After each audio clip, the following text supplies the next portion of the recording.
শুক্রবারে বিশেষ একটা আমল আছে যেটা করলে আখিরাতের বড় পুঁজি হয়। নবী সাল্লাল্লাহু আলাইহি ওয়াসাল্লাম বলেছেন, শুক্রবার আমার উপর বেশি বেশি দরুদ পাঠ করো, কারণ তোমাদের দরুদ আমার কাছে পৌঁছে যায়।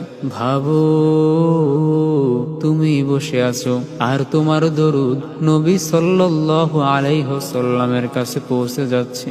আজ অন্তত 100 বার দরুদ শরীফ পড়ার নিয়ত করো। এটি গুনাহ মাফ করে দেয়, দোয়া কবুল ও কিয়ামতের দিনে শাফাআতের কারণ হতে পারে।